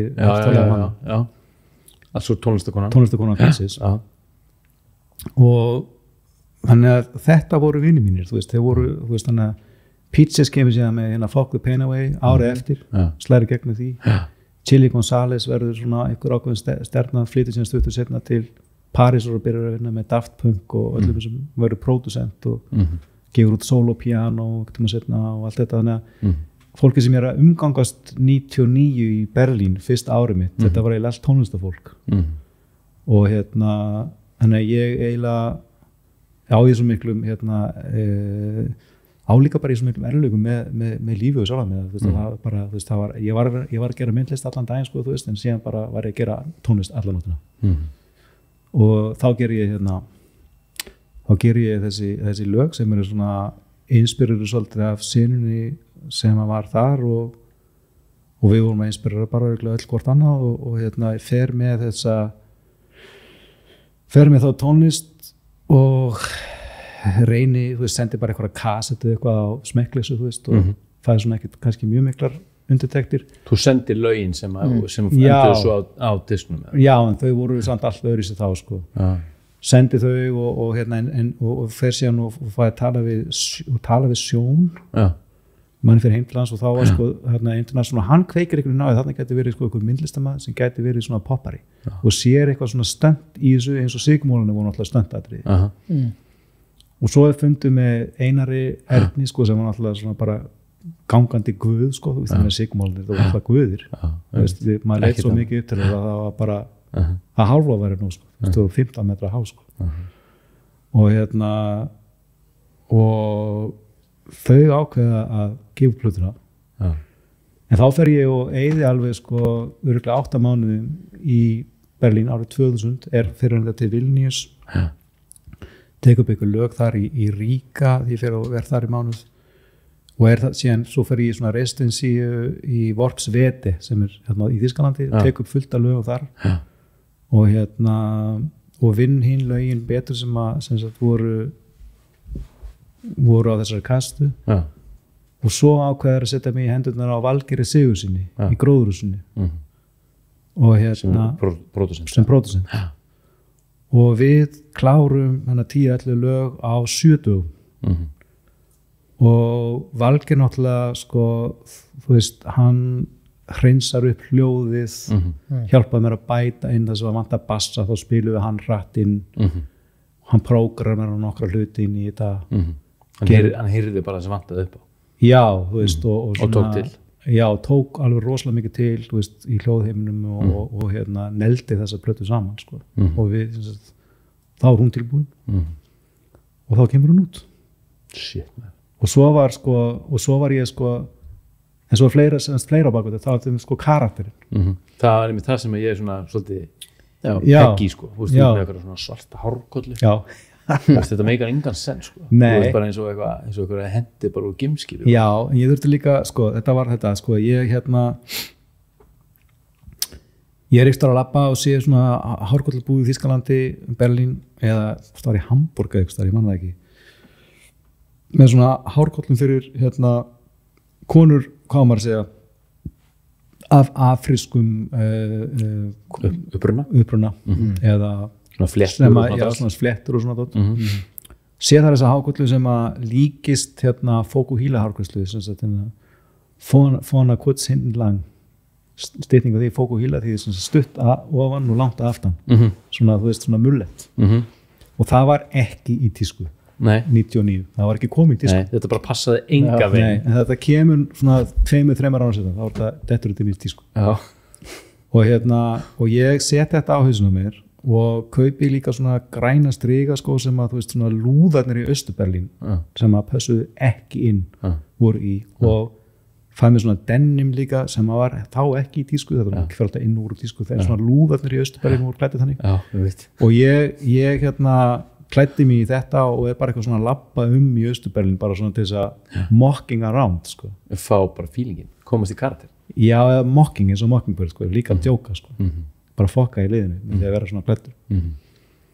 og myndin utan á þessari plötu hún er þannig að ég þegar þú göttu þá er desperate að gera þetta helvitis cover ringi í vini mína, enginn tíma til að hjálpa mér labba með vídeovélina niður Sjönarsarelli og það er eitthvað gaur sem sittur fyrir framan McDonald's og eru bara hambúrgara og ég beði hann hvort hann geti ekki haldið á vélinni í smástund og hann var literally með vélinni í gangi hambúrgaran í henni hendinni það meina ég stend að það við hann búðaglugga sem var sko ljótasti glugginn sem ég gætt fundið sem var sko símafyrirtæki E+, það var alveg svona stefna sko. Ég ætla að finna þetta gáverðinu það var alveg svona stefna sko að finna ljótasta gluggan sko því að það var, þú veist, ég meina eins og smekkleysa sko good taste is bad for the arts Ég er að sé þetta sko, bara síðan sko. Já. Og hann sem sagt heldur á þessari vídeóvel og eitthvað og hún alveg hristist alltaf og svo valdi ég einhver eina stillu úr þessu vídeo og bjóti coverið og svo þegar ég kemd þannig að þessi karakter svona að einhverju leiti fættur þar en síðan fær hún Ásdís Sif Gunnarsdóttir vinkona mín og myndlistarmaður mig til þess að leika popstjörnu í heilan dag í Gulahúsinu sem að einmitt síðan vídeóðu Tonguþólónar tekið upp Þetta er þetta ekki samtökin voru ekki samtökin hana? Jú, þau hafa held ég voru með húsið þar á undan Þetta er hana við Lindagötu? Já, við Lindagötu Hérna sérum myndina Ásdís hún er gömul bekkjarsystir mín, hún sá henni Kvassó Já, einmitt og og hún fær mig til að leika einhverja popstjörnur frá Denver og ég reyna að herma bara eftir öllum þessu vinum mínu frá Kanada hana Peaches og Gonzo, þú veist hvernig þau tala Þú raðar þeim bara saman og einhvernum svona amerískum karakterum sem ég veit ekki hvaðan er að koma og Þú ert svolítið eins og vampíru heroin fikk líka sko Ég reynir líka að finna sko mesta þinnliss í lúkið á andlitur á mér sem ég get sko vel alveg bara nákvæmlega þann ramma sko Þú veist óttinn við rocki sko, eiturlyfin í kjöllurónum í útlöndum. Þetta er geggjast það er sko. Og já, þannig að hún og svo bara eitthvað daginn eftir þá smekklega svona alltaf byrjuð að gera sín vélabrauð á baku tjöldinu og ég er komin í eitthvað viðtal hjá Tvíhöfða, mæti í þessari múnderingu og ég man að Sigurjón er eitthvað að reyna að tala við mig og ég er að tala einhverja fake ensku obviously íslendingur með einhverja fucking hárkulli dett inn út úr karakter og ég man bara eftir sko Jón Gnarr líka svona bara að horfa á mig bara eitthvað, vissi ekkert hvað hann átti að hugsa þetta var svo fárlegt, þetta var alveg bara svona þeir, einhvern veginn sem er alltaf að fokka í fólki en bara þetta var bara eitthvað alveg fárlegt þannig að þetta er meira en bara plata sko Já, svo verður þetta þetta er bara sena, þetta er bara eitthvað svona listgjörningur Þetta var, já, ég minna þú veist að því að já, þetta var það og Ásdís alveg svona, hún nýtti þessu rosa mikið stað þannig að síðan performera ég alla tónleika alltaf í þessu múndaringu Og voru margir tónleika? Það var svona slata tónleika Á Íslandi og eitthvað erlendis líka? Já, síðan kemur Gaur, ég spila, fyrstu tónleikarnir eru uppbytuna tónleikar á Airwaves og við hitum upp fyrir hvorki meira en minna en Sveit og Flaming Lips og Thievery Corporation og eitthvað og þetta Hvar er þetta í höllinni? Í höllinni, þetta var bara Airwaves sem 2 eða eitthvað og það eru fyrstu tónleikarnir og maður bara stóra sviðinni og er stæðsta íslensku númerið, þú veist þetta er smekklis að toga í strengi og setja mynda mér framan á DFF og eitthvað blöð og eitthvað svona og vera svona fucking around sem að þeim náttúrulega finnst fáum einn skemmtilegt eins og þeim held ég og þannig að já, svo fer þetta bara beint í þessu bílaauglýsingu líka frá Heklu og spila milljónsinnum í útvarpinu og verður vinsælt þetta lag og já, svo erum við að spila svo kemur gaur Steve O'Pearce frá Zombizarre sem gaf Tainted Love og var svona alræmdur manager frá London frekar af ólukku en lukku og hvað meinarðu með því? Já, bara, þú veist, eitthvað spilaði þessi alveg út í kant sko, þú veist, ég hitti einhvern mann einhverja úr einstúrtsendin Náibátinn og ég sagði bara hei, við báður henni með Steve og hann sagði bara hann er fáviti alveg, þú veist með brunaslóðina eftir sér brunaslóð eftir sér en hann sem sagt fekk okkur til að koma til London og minna hafði bara gífulega trú á verkefninu sem var alltaf frábært og æðislegt en það verður ekkert framhald af þessu? Nei, svo erum við að spila í London og svona og síðan er ég eða bara orðin svona á ég erfiðleikum með það að vera farin að eyða svona miklum tíma í tónlist af því að ég er náttúrulega af hjarta og sál myndlistarmaður og bara get ekki mér leið eins og 16 kallið með gítar upp á sviði sko. Mér fannst þetta svo gamaldags mér fannst þetta bara svo ekki cool artistically sko, sjálfum veist þannig að ég gat ekki einhvern veginn verið í þessum leik og eitthvað og var svona, þannig að ég var farin að ábygglega vera líka pingluti erfiður fyrir plötufyrirtækin, alltaf að neita að spila og fara á túr og neita að gera þetta og eitthvað svona að því ég bara gat það ekki en síðan sko hefur Virgin Records samband og ég tek upp ykkur demo fyrir Virgin í München sem síðan fyrir á hausinn keypt af RM EMI ekki RM heldur EMI og þannig að það verður ekkert úr því samstarfi það eru semst öll ný ökt eru bara hent út af skipinu þannig að þetta hætti bara já, nema það er náttúrulega ég náttúrulega hætti ekkert að gera tónlist ég er búin að vera að gera það síðan ég er 10 ára þannig að ég tek upp sko og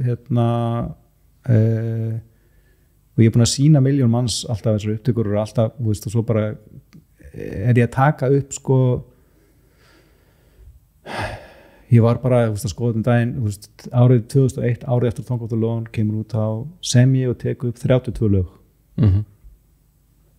altså óheyrið lög sem við höfum ekki heyrt já árið 2002 32 lög aldrei spilið, aldrei gefin út en unnin sko, alveg heila alla leið en okkur hefur þetta aldrei að gefa út það er bara því að ég er svona problematic karakter með perfektionisma og háu stíi en getur ekki hugsað að gefa út í dag? Jú og jú, algjörlega og já. Bara eins og þetta er jú, ég dreifði einhver af þessu á Bandcamp eða eitthvað sem held ég að við dreift helmingum af 2001 einhvern tíma og ég er að vinna í 2001 aðeins núna því ég er að pælja sko, kannski að gefa þetta út 20 ára setna þú veist það er núna já, að því að tónlistin, þú veist, hún er hlutin í ganga og svo oft í ykkur svona lúpur á 20 ára fresti já, þetta er klassist draslar er það ekki? Jú, þetta grínast mér veist alltaf já, þannig að ég já, þannig að ég er að spá ég að reyna að gefa þetta út sko, ég gaf út ég let framlega Tongue of the Lawn síðast ári á vínil já og það er ekki ennþá komið úr Vestmjunni þó að það er farið í framleiðslu sko í októberi fyrir eitthvað, ég er ekki ennþá búin að heyra frá þeim Handle with Care, ég veit ekki að það lítur eitthvað COVID-vessin eitthvað sko. en það komið 40 eintök sko fyrir jólin sem að ég dreifði og voru svona número eintök sem voru seld já og já, mér langar til þess að gefa út þessa tónlist frá 2001 og ég er svona búið með 1/4 af því kannski eitthvað svo þetta að svona rétt undirbúða bara rétt að svona aðeins að snerta því en svo er það bara gróft við býðum spenntir til því já, ekki betur maður þú varst líka Tongue of the Lawn aðdáandi eða ekki? Jú, ég á bíl frá Heklu sko og sendur mjög ungur þetta var lengi eftir sko ég var að hlusta á það þegar ég var í Gaggo og svona sko þetta er líka búið að lifa með mér þetta er svona æskuminningar sko er þetta eitt af svona síðustu spurningunum sem við erum með hérna það er þetta sko, hvað er það mest cool sem þú hefur gert í listinni þú getur það verið þessi plata og svo hérna, þetta er tvíþætt spurning og heldur það að þú er eftir að gera eitthvað kúlara? Eitt af það sem er mest cool sem ég hef gert það var að hjálpa mömmu minni með myndlistina sína af því að hún er að gera hluti sem að mér er mjög sterkir og eru mjög svona from the guts mjög ánægð með að geta hjálpa hana að koma því út. Er það nýlega? Já, ég er þetta búin að vera svona með henni í þessu í ansi mörg ár en svo gerðum við sýningu 2017 eða 18 eða eitthvað slags með dóti frá henni og ömmu minni og hvernig líst það? Var hún að mála það?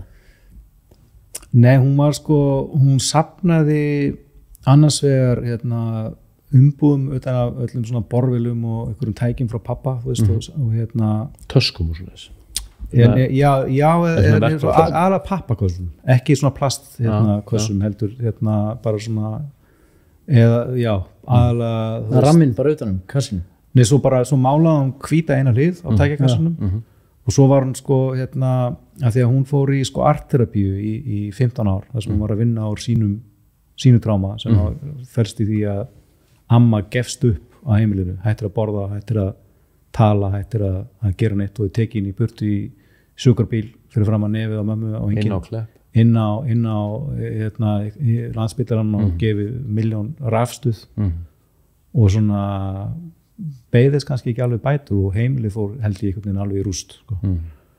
Og mamma náði nú svona að vinna sig allan einhverju leiti út úr því í gegnum þetta og síðan hún alveg í rosalega mörg ár í 20 ára eitthvað, þá hún alltaf fyrir að ganga með ömmu svo setjast það niður, drekka kaffiballa og þá detta einhverju svona gullmólar einhverju sögur alltaf upp úr ömmu og mamma fer heim og skrifar það niður og teiknar heila mynd við hliðina í leyni í bara 10-20 ár og það bara, bara í bók í 20 bækur, það bara svona sem hún segir engum frá nei, og ég má ekki segja frá, þá hún alveg brjáluð að segja einhvern frá því ok, þú vissir að þessu já, af því að ef amma myndi frétt af því þá hefði það eyðilagt integrityð á milli þeirra en svo deyr amma og þá fyrst fer hans að losna þetta og þannig að alls svona sögur alvarlegar, léttar mikilvægar, ómikilvægar sem einhvern veginn lýsa líka þessu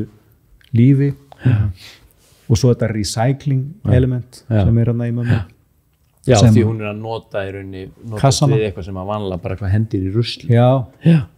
Þetta hún að gera fyrir 20 ára síðan hún að gera þessa list þegar enginn að gera svona recycling list og þetta samspil af texta og alls og mynd já, og svo hún að tekur hún upp þessa hefðir sem að fólk af kynslóð ömmu gerði eiginlega allt sem var að endurnýta hluti það var ekki kallað recycling, þetta var bara að hluta lífuna, nota hlutina aftur og aftur en hann tengir nú saman einhvern veginn 2 kynslóðir og svo kemur kona frá hún Karen Wright sem var stofnandi og eigandi listatímarit sem heitir Modern Painters skrifaði tröllinu mín í Feneyjum fyrir Guardian tímaritið og það var þar, kemur til Íslands kemur í afmælisveislu til mín sér eitthvað svona kúlur á gólfinu sem að mamma hafði búið til þess að hún hafði klippt niður föt af öllum í fjölskyldunum og vafið upp í kúlur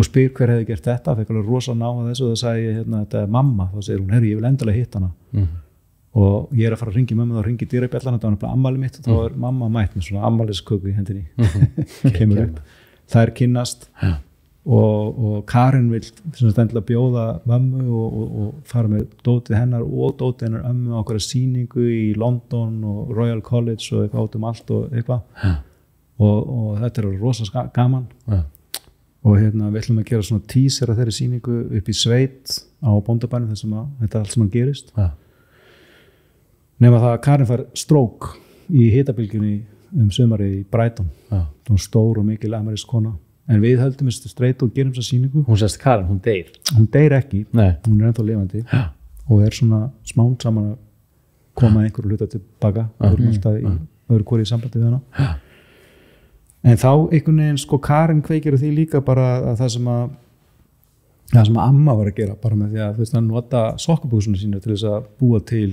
mottu á gólfið á svölunum eða eitthvað bara eitthvað svona sem að allir fannst ótrúlega ómerkilegt er samt kannski eina leiðin fyrir aðalað konur af þessum kynslóðum til þess að vera með listrænt output það var gegnum þessa hversdagslut þannig að mamma þegar mamma tekur til og það er henni dulbúið líka sem annað dulbúið sem eitthvað svona nýtsamlegt en er svo kannski á einhverjum öðrum tóa líka fyrir þeim já í rauninni því að svo það er fullt af svona bara hvernig amma setti safnaði til dæmis kannski bara skara alla vasa af gallabuxum og átti alveg í bunkum fullt af vösum sem voru svo bara endurnýttir og hvernig hún raðar því vandlega upp eða setur einhverja hluti í net utan á appi sínum eða eitthvað, þetta verður bara einhverjum hálfgerðum listaverkum af því að það er alveg ekki tilhugning hvernig hún raðar inn í þessi net og svo framvegis þetta er eitthvað sem er fallegt fyrir henni Þetta er í algjörðu samræmi við alla þessar minimalistku pælingar sem við erum búin að vera hérna í þessu fólki við erum búin að vera mikið að fara inn í þetta minimalisman og nýtingu og sjálfbærni minimalismin í því að eiga lítið eiga lítið og kannski eiga það sem við eigum Já, mamma náttúrulega líka alveg rosalega mikið þannig sko. Hún tekur þetta svo mikið upp frá ömmu, þú veist, og þá þetta svo þetta var bara í okkur á þessum tíma þetta var bara í okkur þetta flokkast ekki sem einhver naumhyggju pólitík sko. Þetta var bara máli sko. Já, og svo mamma búin að vera að skrifa bók Sigríði Björnsdóttur sem var artisterapisturinn og var kona Dieter Roth sem síðan hefur verið pikkar upp sem einn af stærstu listamönnum 20. aldarinnar og svo framvegis og hún í rauninni alveg svakalegur píóner líka og í rauninni snýr við það svo fallit, það sem inn í því að sko þegar barn gerir mynd til þess að komast í gegnum eitthvað tráma inn á spítala eða eitthvað minnst spennandi staður í heiminum fyrir fólk og listaheiminum spítali, börn, eitthvað ógeðslega spennandi þegar þetta barn að gera mynd til þess að lækna sig af einhverju tráma þá það 0 virði fyrir listaheimin en virði alls heimsins kannski fyrir þetta barn því líður miklu betur og eftir og þarna kemur fram svo ótrúlega fallegt sjónarhorn á listinu og þetta fattaði Sigríður Björnsdóttir bara 1950 eitthvað sem bara þegar verið að finna upp artterapíu sko. hún notar list til þess að láta fólki líða betur hún gerir þetta gegnum kennslu sko. hún fer bara þegar hún er að vinna á Maudsley spílaranum í London 1950 eitthvað og fattar að í staðin fyrir að láta börnin teikna eftir skapalónum að með því að gefa hann bara blað og liti og sita með þeim og lefa þeim að teikna frjálst þá fórum að líða betur eftir altså með að þau lágu inni á spítal þannig að sko þetta líka hluti síðan af listinu hennar mömmu, sko, mamma með alveg hrúa af myndir sem hún gerði inn í terapíunni þannig að þetta svo, hún hefur alltaf haft áhuga á hennu karrieri ég bara hjálpa henni að ganga frá þessu og bókin núna í vinslu, það verið að setja henni upp þessa stóru bók hennar Sigríði og það svona að einhverju leyti hluti af lífsstarfi mömmu þú veist, og hennar artterapía sem mjög myndlistatengt og síðan þessar og sögurnar sem koma upp úr samtölunum við ömmu var líka svona til þess að lækna sjálfa sig og lækna fjölskylduna kannski og á sama tíma virðist þetta að vera svona eitthvað uppgjör fyrir þig líka sko. Já, ég menn þetta minn grunnur sko. ég búin til af þessu fólki sko. ég elst upp hjá ömmu minni að hluta til og mamma sendi mig í myndlistaskólan þegar ég 8 ára og þetta bara, þetta í kringum mig þetta stærri en ég séð út fyrir sko. Þannig að ég mjög ánægð með að hafa tekið þátt í þessu ferli minnum. En hvað áttu eitthvað inni? Hvað þú talar síkriti sko og manifestar að skapa efni sko. Já. Áttu inni bara eitthvað svona grand finale? Já. Veistu hvað það er? Nei, ég veit það ekki alveg sko. En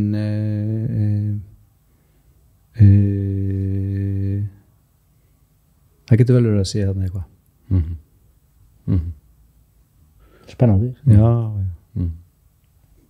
Gekja að finna að það er nýstur Það búið að vera brjála þesslega gaman á stöðu sko. Mjög gaman það við takk fyrir að hafa fengið að tala alveg mikið ekki máli og ég heyri það við getum sittið en að bara það er svo mikið eftir sko. já, algjörlega og ég líka, svo ég sagði við í byrjun ég þekki ekki sögun en ég var náttúrulega bara eiginlega svolítið skakkur sko, frá 2001 til bara ekkit svo mjög langt síðan sko. Mér finnst það svo fyndið já, en ég var ekkit var við mikið annað bara en eitthvað bara eitthvað hér er ég en sko hann ég missi af ég veit ekkert hvað þú átt að gera og líka ekkert mikið í listinni sko. Nei. Og þannig að veist, það er aldrei að vita, við getum kannski mögulega bara fengið aftur í eitthvað svona lista það verður að víja pælingar sko. Já, ég var nú til að koma og hitta Tínu já, algjörlega og drekka te og spjalla við ykkur áfram getum kannski, spáðið, þú hefði kannski mögulega nú, ætla ekki kannski að segja þetta nú kannski verið hálsbreytt frá því að við værum svilar já, það hefði getað gerst sko. það hefði getað gerst já, gekkja mér þannig að, Davíð ég er bara góð, þetta var eins og þerapía fyrir mig bara hlusta á að slaka á já, algjörlega maður við sko æðislegt það var heim og hlusta Peaches held ég við erum búin að fara þetta sko þið þekki Peaches eða ekki? Jú. Peaches, það var líka annað lag, ógeðslega kúla var það Peaches var það hvað var hitla, ég fók það peina með það var eitt annars, var það sem hún söng með honum hérna við nokkar, Iggy Pop já, það var svolítið flott hvað heit það þurr? Ég finna það ég manna ekki, já en það voru tvöð þannig sko. Ég er með eina spurningu uppátt og það er spurning, ég er svona fersna að segja þetta hennar við erum svona búin að spanna þetta eil allt sko og það er sko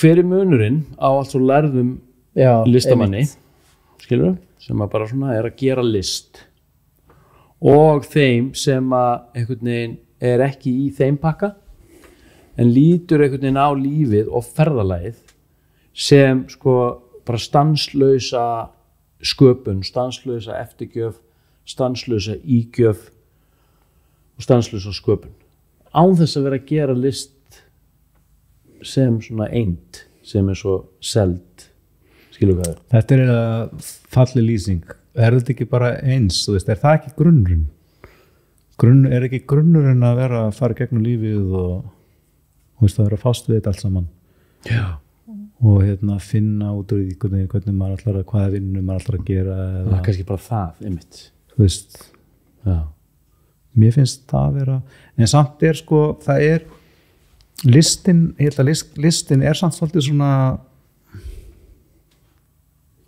er líka eitthvað annað sem að er ekki alveg það sama en það er sko því finnst þér ekki listin vera bara í lífinu jú, sko, samskiptum jú, hún er það sko, líka sko hver sá sem horfir á mynd er myndlistarmaður eða hver sá sem horfir á heiminn í kringu sig er myndlistarmaður það er grunn myndlistarmaðurinn hver sá sem hlustar á eitthvað hljóð eða hlustar á tónlist það að hlusta á tónlist er þú veist það er einhvern veginn svona fyrsta skrefið að því að búa til tónlist þannig að þú ert að púslinn saman í hausnum þegar þú ert að hlusta á hana og þú ert að bera hana saman við önnur lög og veist, það er creation í gangi þar og þú veist, eitthvað það að segja eitthvað fólk veist, hafi engan, svo er þetta eitthvað með það að fólk hafi engan smekk, veist, það er ekki til manneskja sem velur ekki fötin sem hún fyrir í alveg sama hversu lásíðu eru eða hvað það er smekklaus er ekki til það er ekki til sko. Og ég held að en eins og ég sagði á hann þess að svara, jú, ég held að sko númer 1 er bara, veist, er lífið sko, þú veist, og kultúrinn, þú veist, hann einhvern veginn byrjaði miklu fyrr áður en að, þú veist, borgarlífi var til eða hellamálverk eða eitthvað þú veist, það varði eitthvað, þú veist, það er allt einhvern veginn skilt einhverjum rótum einhvers þar, þarna jú, það er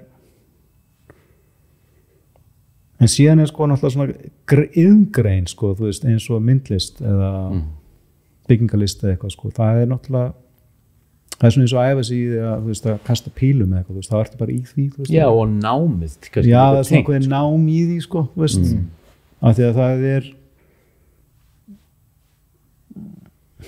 þú kasta pílum bara einhvert, hendinu bara í grasi eða í tré eða í, þú veist, í vegg, þú veist, það ert ekki endilega að hitta spjaldið. Nei, og bara lendir og mission accomplished. Já, en þú veist, myndlist er bara þannig, hún er út allt og alls konar og hvernig sem er og einhverja það sens, ég veit ekki jú, fullkomið en bara takk fyrir að vera hérna hjá okkur takk sömuleiðis, þetta var dásamlegt spjall já, og góða ferð, bon voyage til Berlín takk, ég verð ekki farin lengi nei, þá segjum við tjus tjus áfýrlisinn